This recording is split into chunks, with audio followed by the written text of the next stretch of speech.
రావణాసురుడికి భయపడి దేవతలందరూ సమావేశం పెట్టుకున్నారు, ముఖ్యులు దిక్పాలు పెట్టుకున్నప్పుడు అనుకోకుండా రావణాసురుడు అక్కడికి వచ్చాడు. అయ్యబాబోయ్ వీడు వచ్చేసాడని అక్కడ ఉన్న వాళ్ళందరూ తలో శరీరంలోకి దూరి పారిపోయారు కనపడకుండా. పాపం యమధర్మరాజు గారికి ఏది దొరకల, అలాగే నించున్నాడు. వచ్చేసాడు రావణాసురుడు. అమ్మో వీడు నన్ను చూసేసేస్తాడేమో, నన్ను చంపేస్తాడని ఎవరు? లోకములను భయపెట్టగలిగిన యముడు భయపడ్డాడు. భయపడి అటు ఇటు చూశాడు. చెట్టు మీద కాకి కనపడింది. కాకి కాకి నీలో దూరుతాను, నన్ను తప్పించు రావణాసురుడి నుంచని సూక్ష్మ శరీరం పొంది కాకిలో దూరాడు. కాకి ఎగిరి వెళ్ళిపోయింది దూరంగా.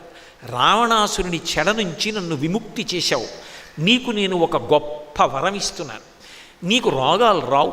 అందుకే కాకి ఇలా తీసి పడేసింది తినేస్తుంది, మిరపకాయలు తినేస్తుంది, ఇంగిళ్ళు తినేస్తుంది.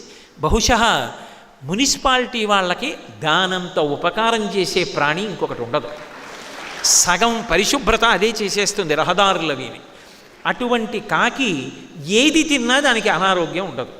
కాకి ఆయుర్దాయం ఎంత అని ఓ కాకిని చూపించి అడిగారు అనుకోండి, ఎవడూ చెప్పలేడు, అంత బలంగా ఉంటుంది. సాధారణంగా బలవన్మరణం తప్ప, ఏ విద్యుద్ఘాతానికో మరణించాలి తప్ప సహజంగా వృద్ధురాలైపోయి కాకి చచ్చిపోయిందని చెప్పడం ఎవరికీ సాధ్యం కాదు.